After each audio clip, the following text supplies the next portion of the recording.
பா விநாயக பெருமானே, முத டிங் டாங்னு சொந்தமா ஒரு கொரியர் கம்பெனியை ஆரம்பிச்சிருக்கேன். தினமும் டங்கு டங்கு டங்குன்னு கஸ்டமரா வந்து குமிஞ்சு நான் ஓஹோன்னு வாழ்க்கையில முன்னேறணுப்பா. இதுக்கு நீதான்ப்பா அருள் புரியணும் விநாயகர் அப்பா. தேவையில்லாம ஒருத்தர் மூக்க உடைச்சு அந்த பக்கமே போக முடியாம சொந்த கம்பெனி வைக்க வச்சுட்டாங்க. நீதான் காப்பாத்தணும்.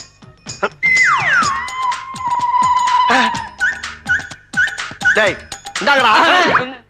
என்னடா பண்றீங்க? சாமி கும்பிடுறோம். சாமி அங்க இருக்கு, இங்க பார்த்து கும்பிட்டுக்கிட்டு இருக்கீங்க. என்னடா முத நாளே இந்த வேலை பாக்குறீங்க? நல்லா இருக்குடா. டேய் இந்த பாரு, ஆம்பளை பிள்ளை இருக்கிற இடத்துல இடுப்ப கட்டி நிக்கிற அறிவுல உனக்கு? இவங்க இங்க பாப்பாங்கன்னு எனக்கு என்ன தெரியும்?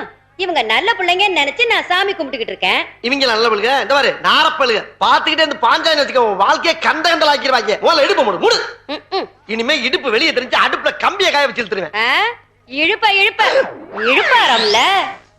என்ன இழுவு ஜாஸ்தியா இருக்கு? டேய் யார் அவளுக்கு ரெக்கமெண்ட் பண்ணது? நாங்க 3 பேர். இதுல கூட்டணி வேற கூட்டணி.